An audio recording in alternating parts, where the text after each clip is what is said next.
አርስተ ዜና ሀገር በማዕበል ፖለቲካ እንትሕመስ ካብ ዘጋጥማ ቅልውላው ተወጸሉ ብሕታዊ መገዲ ብሔራዊ ዘተ ምዃኑ ተገሊጹ።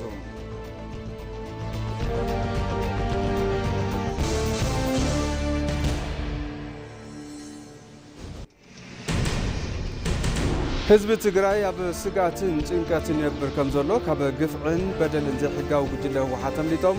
ዝተፈናቀሉ ተወለድቲ ትግራይ ገሊጾም።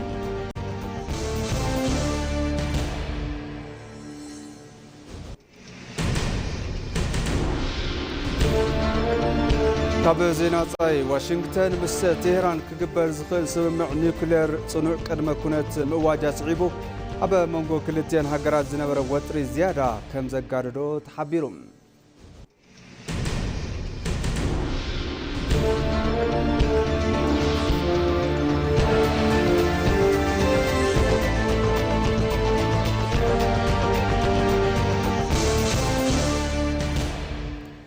ሰላም ጥዕና በለይ ዝኸርኩም ተመልከቲ ከመይ ትዕሉ ከሰዓት 9 ኮይኑሎ ከም ትልሙድ ማዕድ ዜና ሒዝና መጺና ኣለና። ዜናታት እንዳመራሕኩም ሳኹም ጸንሕ ድማ ነብራን ፍስሓ ፈለማ ብሓጸር ዜናታትና ክንጅምር።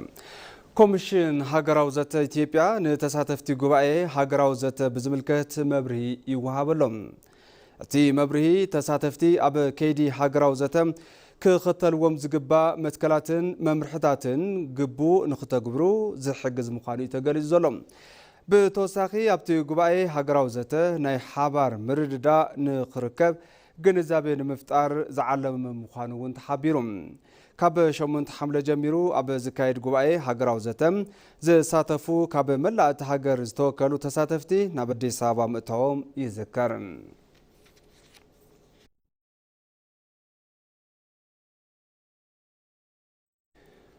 ኮሚሽን ሃገራዊ ዘተ ኢትዮጵያ ንመዝገብቲ ቃለ ጉባኤ ስልጠና ይወሃብ ከም ዘሎ ተሓቢሩ። እቲ ኮሚሽን ኣብ እዋን ሃገራዊ ዘተ ግደ መዝገብቲ ቃለ ጉባኤ ኣገዳሲ ምዃኑ ብምግላጽ እዞም መዝገብቲ ነጥብታት ምክክር ርእቶታትን ሓሳባትን ብትኽክል ክምዝግቡ ሓላፍነት ከም ዘለዎም ተመላኺቱሎም። ነዚ ብምግምጋም እቲ ኮሚሽን ካብ 11 ክልላትን 2 ከተማ ምምሕዳራትን ዝተመረጹ መዝገብቲ ቃለ ጉባኤ ናይ ግንዛቤ መርሃ ግብሪ ኣዳልዩሎም። ዋና ኮሚሽነር እቲ ኮሚሽን ፕሮፌሰር መስፍን ኣርኣያ ከይዲ ምክክር ሰፊሕን ዓብይን ምዃኑ ዝገለጹ እንትኸውን መዝገብቲ ቃለ ጉባኤ ኣብዚ ከይዲ ዓብይ ኣስተዋጽኦ ከም ዘለዎም ገሊጾም እዮም። እቶም መዝገብቲ ግልጽነትን ተኣማንነትን ከይዲ እቲ ምክክር ንምርግጋጽ ወሳኒ ግደ ከም ዘለዎም እውን ተመላኺቱ።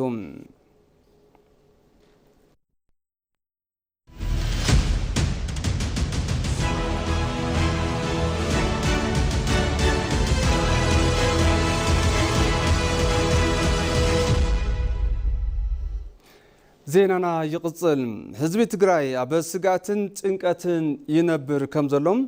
ካብ ግፍዕን በደልን ዘይሕጋዊ ጉጅለ ህወሓት ተምሊጦም ዝተፈናቀሉ ተወለድቲ ትግራይ ገሊጾም። ኣብ ክልል ትግራይ ካብ ዝነብሩሉ ከባቢ ኣብ ከተማ ሰቆጣ ካብ ዝርከቡ ተወለድቲ እታ ክልል ጎዲፋይ ኣበራም ዘይሕጋዊ ጉጅለ ህወሓት በብ መዓልቱ ዝፍጽሞም ግፍዕን በደልን እናተጋደደ ከም ዝመጸዮም ሓቢሮም ዘሎም። ኣብቲ ክልል ካብ ህፃን ክሳብ ዓብይ ብሓይሊ ንኩናት እናተገፈፈ ከም ዝኾነ ብምሕባር እቲ ህዝቢ ኣብ ስጋትን ጭንቀትን ይነብር ከም ዘሎ እዮም ገሊጾም ዘሎም። ንቅልውላው እቲ ክልል ካብቲ ዘይሕጋዊ ጉጅለ ብተወሳኺ ሻዕብያ እውን ቀጥታ ተሳትፎ እናገበረ ከም ዝኾነ ብምግላጽ እቲ ህዝቢ መፍትሒ ከም ዝደሊ ድማ ኣተሓሳሲቦም።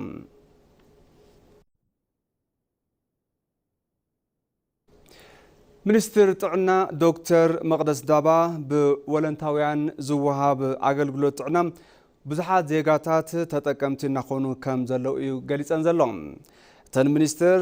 ሃርት ኣታክ ኢትዮጵያ ምስ ሆስፒታል ቅዱስ ጳውሎስ ብምትሕባር ዝህቦ ዘሎ ነፃ ናይ ልቢ መጥባሕቲ ኣገልግሎት ተዓዚበን። ኣብቲ እዋን ዑደተን ከም ዝበልኦ እቲ ኣገልግሎት ናይ ልቢ መጥባሕቲ ክጽበዩ ዝጸንሑ ቁፅሪ ሕሙማት ብምንካይ ህይወት ብምድሓንን ዓብይ ኣስተዋጽኦ እናገብረ ይርከብ። ኣብ መላእቲ ሃገር ዝወሃቡ ብወለንታውያን ዝሳለጡ ኣገልግሎታት ጥዕና ዝተፈላለዩ ክፍልታት ሕብረተሰብ ተጠቀምቲ እናገበረ ከም ዘለዎ እውን ኣመላኺተን ዘለዋ። መተሓባበሪ ሄርት ኣታክ ኢትዮጵያ ዶክተር ተስፋዬ ተሊላ ብወገኖም ጉጅለኦም ኣብ ሓደ ሰሙን ጥራሕ ን34 ሕሙማት ناي لبي متوحتي بمفصام هيوتهم كم زد حنم قليصهم اللوم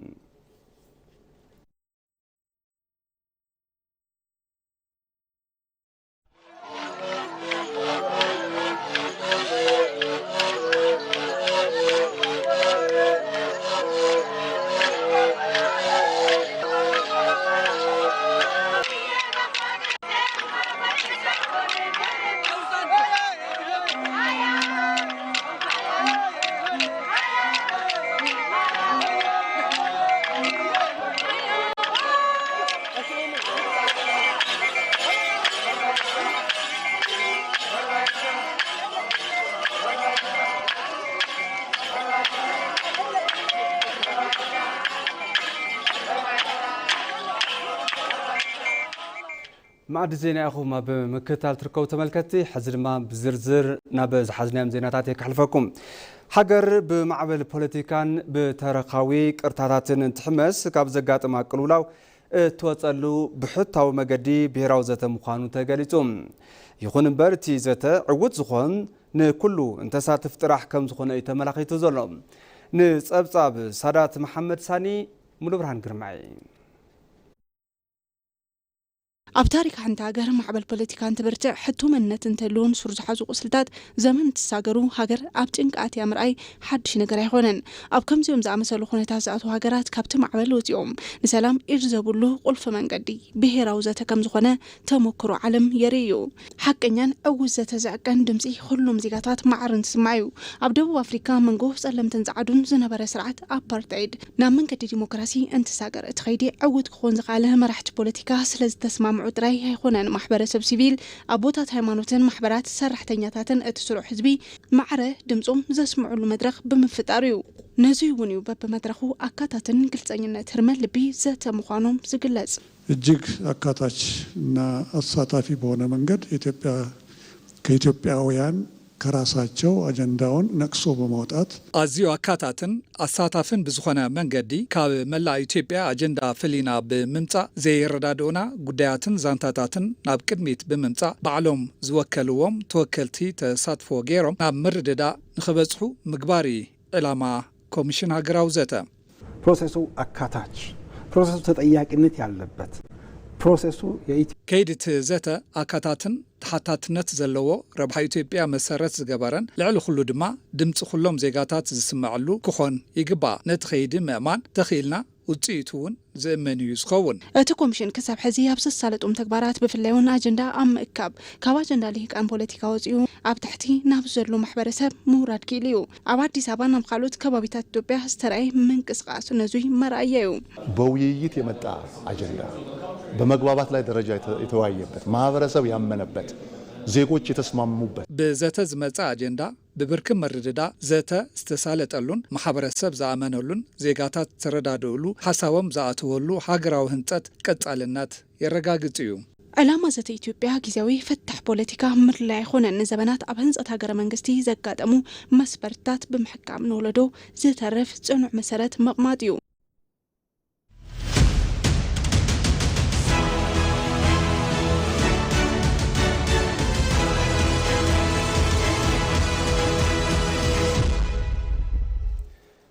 መንግስቲ ንሰላም ዝሃቦ ቀዳምነት ዝናኣድ ምዃኑ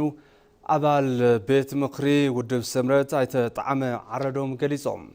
እቶም ፖለቲከኛ ነዚ ዝበሉ ምስ ኢቲቪ ትግርኛ መደብ ይህን ምሂን ኣብ ዝነበሮም ጻንሒት እንትኸውን መናእሰይ ትግራይ ካብ ውሽጣውን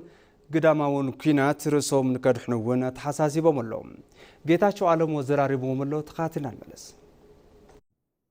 ቀዳማይ ሚኒስትር አብይ አሕመድ ኣብ ቀረባ እዋን ኣብ 50 ዓመት ዘበን ስራሕ መበል 30 ስሩዕ ኣኼባ ቤት ምክሪ ወከልቲ ህዝቢ ብምርካብ ካብ ኣባላት እቲ ቤት ምክሪ ዝተለዓሉ ሕቶታት ምላሽን መብርህን መሃቦም ዝዝከር እዩ ብዛዕባ እዚ ርእይቶኦም ዝሃቡ ኣባል ቤት ምክሪ ውድብ ስምረት ኣይተጣዕመ ዓረዶም እቶም ቀዳማይ ሚኒስትር ብፍላይ ምስ ትግራይ ዝተተሓሓዙ ጉዳያት ኣብ ዝገለጹሉ እዋን ጉጅለ ሕወሓት ንዝፍጽሞም ትንኮያታት መንግስቲ ብትዕግስቲ ከም ዝሓለፎም ምግላጾም እዋናውን ዝነኣድን ኢሎም ኣይተጣዕመ ነዚ ዝበሉ ምስ ኢቲቪ ትግርኛ መደብ ይህን ምሂን ኣብ ዝነበሮም ጻኒሒት እዩ በዋናነት እቲ ኣብ ትግራይ ዘሎ ዓማጽ ጉጅለ ብስም ሕወሓት ዝንቀሳቐስ ኣብ ትግራይ ዝፍጽሞ ዘሎ ልዕሊ ህዝቢ ትግራይ ዝፍጽሞ ዘሎ በደላት ግልጽ ዝገበረ ነቲ ህዝቢ ክበሃል ክሳብ ሕዚ ፌደራል መንግስቲ በትጉጅለ ዝግበር ዝነበሩ ትንኮሳታት ወይ ከዓ ናይ ኩናት ምንቅስቃሳት ብትዕግስቲ ከም ዝሓለፎ ምንተ ናይቲ ህዝቢ ሰላም ክበሃል ምንተ ናይቲ ህዝቢ ምርግጋዕ ክበሃል ከም ዝኾነ ምስ ሻዕብያን ምስ ኣብ ኢትዮጵያ ዘሎ ዓመፅቲ ጉጅለታት ምስ ፋኖን ካልኦትን ኮይኑ ምስ ናይ ሱዳን አልቡርሃን መንግስቲ ኮይኑ ዝገብሮ ዘሎ ናይ ኩናት ፅሕተራ ስራሕቲ እውን ብግልፂ ዘብርሀ እዩ ነይሩ ድምር ኣቢልካ ትርኢ ተለኻ ሓደ ሰላም ንግግር ምይይጥ ሰላማዊ ዝርርብ ቅድሚያ ከም ዝወሃብ ህዝቢ ትግራይ ናይ ሰላምን ልምዓትን ተረባሒ ክኸውን ከምኡውን ኣብ ዝተፈላለዩ ክልላትን ከተማታትን ኢትዮጵያ ዝረኣዩ ዘለው ስራሕቲ ልምዓት ኮሪደር ኣብ ክልል ትግራይ እውን ክስስኑን ክሳለጡን ኣብቲ መድረክ ከም ዝለዓለ ኣይተጣዓመ ኣረዲኦም ህዝቢ ትግራይ ሰላም ክረክብ ልምዓት ክረክብ ኣብ ካልኦት ክልላት ከተማታት ዝግበር ዘሎ ናይ ኮሪደር ልምዓት ክረክብ ህዝቢ ትግራይ እውን ኩለን ከተማታት ናይ ልምዓትን ናይ ምዕባልን ተጠቃሚ ክኸውን ሰላሙ ክረክብ ኣብ ትግራይ ግን ናሓፈሱ ናገፈፉ ናቀጥቀጡ ናጨወዩ ናረሸኑ ክሳብ ናብ ሱዳን ናወሰዱ ኣብ ሱዳን ዘለውን ምስ አልቡርሃን ኮይኑ ምስ ሓመቲ ናገጠመ ኣደዳ ዓረር ናይ መሐመድ ሐምዳን ዳጋሎ ዝኸው ዘሎ ትግራዋይ ካብዚ እውን ሕዚ 43 ዝወሰድዎ ብሓፈሻ ትግራዋይ ብታሪኹ ብጣዕሚ ከቢድ ዝበሃል ኩነታት ዝገጥሞ ከም ዘሎ እዚ ካዚ ሕጋዊ ዓለም ለኻዊ ራዕዲ ፈጣርነት ምዃኑ እውን ግልጽ ዝተገበረሉ እዩ እቶም ፖለቲከኛ ወሲኾም ከም ዝሓበርዎም ቀዳማይ ሚኒስትር አብይ ኣባይ ተወከልቲ ህዝቢ ምስ ክልል ትግራይ ተተሓሒዞም ዘቕረብዎም ኣንፈታት ኣብቲ ክልል ዝርከቡ ገባራትን ምሁራትን ብኣወንታ ከም ዝተቐበልዎምን መንግስቲ ንሰላማዊ ዘተ ቀዳምነት መሃቡ ከም ዝነኣዱን ጠቒሶም ትገባር በዓሉ ብደንብ የዳሚፅዎ ብጣዕሚ ዝገርም ክብሪ እውን ዝሃበ እዩ ንዝጉጅለ እዚ ዘቃልዐ እዩ ምክንያቱ ጉጅለ በነዊሕ ጉዕዞ ናብ ኩናት ተጸጊዕ ዘሎ መንግስት ፌደራል ከዓ ብትዕግስቲ ብዙሕ ነገር ይሓልፍ ኣሎ ንዲፕሎማሲ ቅድሚያ ይህብ ኣሎ ንሰላም ቅድሚያ ይህብ ኣሎ ንንግግር ቅድሚያ ይህብ ኣሎ ነገር ግን በቲ ዝኣረገ ግዚኡ ዝሓለፉ ናይ ስሳታት ፖለቲካ ግን ንትግራይ ምምራሕ ይኹን ኣብ ናይ ኢትዮጵያ ፖለቲካ ምስትታፍ ይኹን ብኡ ለውጢ ከተምፅእ ምፍታን ግን ዘይኸውን ምዃኑ ግልፂ ዝተገበረሉ እዩ ምሁራት ናይ ዩኒቨርሲቲ ምሁራት ናይ መማሃራን ካልኦት ነበርቲ ከተማን ገጠርን ኣብ ትግራይ ዘሎ ነዚ ንግግር እዚ ብደንቢ ሰሚዑ ኣዳሚፅዎ እዩ ዝሃወ ገብረ መልሲ ከዓ እንዳውም ብጣዕሚ ለስሊሱ ከምዚ ንሶም እንታይ ይጥቀምሉ ኣለዉ ትጉጅለ ፈሪሕና ሕዚ እውን ድርድር ይሓተና ኣሎ ይኸው ከምዚና በቃ ፍሪሕና ኢና ፌደራል መንግስቲ ናይ ቀዳማይ ሚኒስትር ንግግር ኮሪኢኹም ወሪኹም ናይ ፍርሒ ንግግር ዝብል ፕሮፓጋንዳ ክሰርሑ ፈቲኖም እቲ ህዝቢ ብኸምኡ ኣይተቐበሉን ንሰላም ቅድሚያ መሃብ ናይ ኩናት መዘዝ ምፍላጥ ናይ ኩናት ጥፍኣት ተረዲእኻ ንኩናት ኣጽኒሕኻ ንሰላም ቅድሚያ መሃብ ዓብይ ትርጉም ከም ዘለዎ ግን ህዝቢ ተረዲእዎ እዩ ኣይተጣዓመ ዓረዶም ኣመዛዘሚ መልእኽቶም ኣብ ክልል ትግራይ ዝርከቡ ዕጡቃት ቀልጢፎም ካብቲ ዕጡቕ ሓይሊ ብምውፃእ ህይወቶም ከድሕኑ ፀዊዖም እዚ ተዘይጊሮም ግን ናብ ሃገር ሱዳን ተወሲዶም ኣብቲ ህልው ኩናት ክስለፉ ከም ዝግበሩ ኣረዲኦም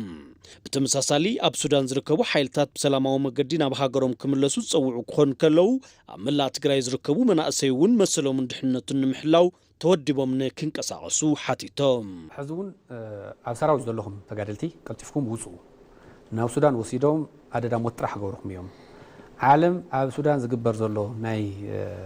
ኣሞንጎ አልቡርሃንን ኣሞንጎ መሐመድ ሐምዳን ዳጋሎ ዝግበር ዘሎ ሕድሕዳዊ ውግእ እዩ ኣብዚ ዝሳተፍ ኣሜሪካውያን ይኹኑ ካልኦት ዓድታት ናብ ርኡይ ለውጢ ናብ ርኡይ ስጉምታት ከኣቱ እዮም ሶ እዚ ንባዕልኩም ናብ ዓለም ለኻዊ ቴሮሪስት ዓለም ለኻዊ ፈጣሪ ራዕዲ ተሰይምኩም ኣብ ሓደጋ ከይተኣቱ ኣብ ሱዳን ዘለኹም እውን ተበተኑ ናብ ዓድኹም እተው ብሑመራ ከኣቱ ይኽእሉ በመተማ ከኣቱ ይኽእሉ ብኣሶሳ ገጽ ዘለውን ከኣቱ ይኽእሉ እዮም ኣብኡ ኮንካ ፈኪርካ ኣብ ሱዳን ኮንካ ፈኪርካ ሱዳን ይስዕር ግዛዕ አልቡርሃን ይስዕር ናበልካ ኣብ ላይ ዓድኻ ዓለም ለኻዊ ፈጣሪ ራዕዲ ኮንካ ዘለዓለም ኣብ ኩናት ክነብር ተዘይኮይኑ ዝመፅእ ለውጢ የለ ኣብ ትግራይ ዘለኹም ዕጡቃት እውን ቀልጢፍኩም ልቐቑ ካብኡ ምክንያቱ ኣየድልን ኩናት ኣየድልየናን ትጉጅለ ከጥፍአኩም እዩ ንዓኻቶም ኣሰሊፉ ኣብ መወዳእታ ዕድል ተረኺቡ ኣብ ጠረጴዛ ኮፍ ኢሉ ክደራደር ይኽእል እዩ ዝኩሉ መንእሰይ ምስ ጨፍጨፈ ክነጋገር ይኽእል ባይዘወይ እሳይ ዝደሊ ዘሎ እታ ዋና ዝኩሉ ዕግርግ ተብሎም ዘለማ ኩናት ወሊዖም ዝኾነት ቦታ ሒዞም ገለ ገይሮምስ በቃ ንዑ ተደራደሩ ተባሂሉ ክደራደር ዝደሊ ዘሎ እዚ መጥፊእ ሓይሊ እዩ እምቢ በልዎ ህዝብና ተወዲብካ እምቢ በል መንእሰይ ተወዲብካ እምቢ በል ሓራ ግበር ኣብ መቐለ ይኹን ኣብ ካልእ ከባቢታት ዘለኹም ናይ መናእሰይ ናይ መንደራት ውዳበታት ተወዲብኩም ዓርስኩም ሓራ ግበሩ እቶም ፖለቲከኛ መንግስቲን ዘርአዩ ናይ ሰላም ቆራጽነት ብምንኣድ ኣብ ትግራይ ዘለዉ ሓይልታትን መናእሰይን እውን ንሰላምን ልምዓትን ክሰርሑ ፀዊዖም ተመልከቲ ሕዚ ድማ ናብ ዜና ወፃኢ ክንሰግር ዋሽንግተን ምስ ቴሄራን ክግበር ዝኽእል ስምምዕ ኒውክለር ጽኑዕ ቅድመ ኩነት ምዋጃ ስዒቡ ኣብ መንጎ ክልቴን ሃገራት ዝነበረ ወጥሪ ዝያዳ ከም ዘጋደዶ ተሓቢሩሎም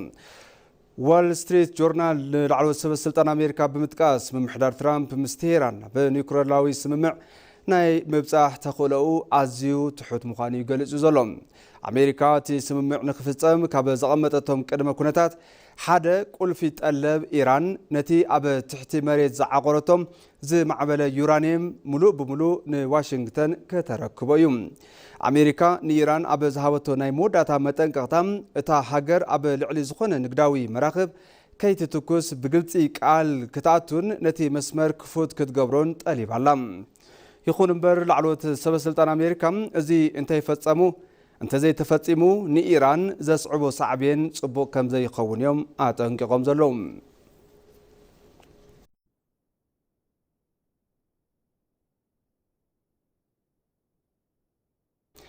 ተመልከቲ ማዕድ ዜና ቀድሚ ምዛምና ቀንዲ ዜናታት ዝዕለት ከዘኻኽረኩም ሃገር ብማዕበል ፖለቲካን ትሕመስ ካብ ዘጋጥማ ቅልውላው ትወፀሉ ብሕታዊ መገዲ ብሄራዊ ዘተ ምዃኑ ተገሊጹ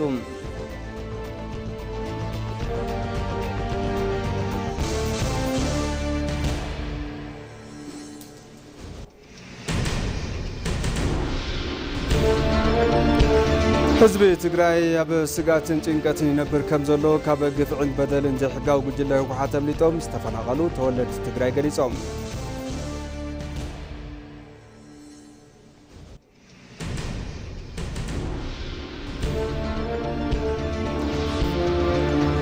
ካብ ዜና ወፃኢ ዋሽንግተን ምስ ቴሄራን ክግበር ዝኽእል ስምምዕ ኒውክሌር ጽኑዕ ቅድመ ኩነት ምእዋጃ ስዒቡ ኣብ መንጎ ክልቴን ሃገራት ዝነበረ ወጥሪ ዝያዳ ከም ዘጋደዱ ተሓቢሮም ባርከስ ተመልከቲ ማዕድ ዜና በዚ ዛዘም ስለምክታልኩም ኣዝና ንመስገን ሰላም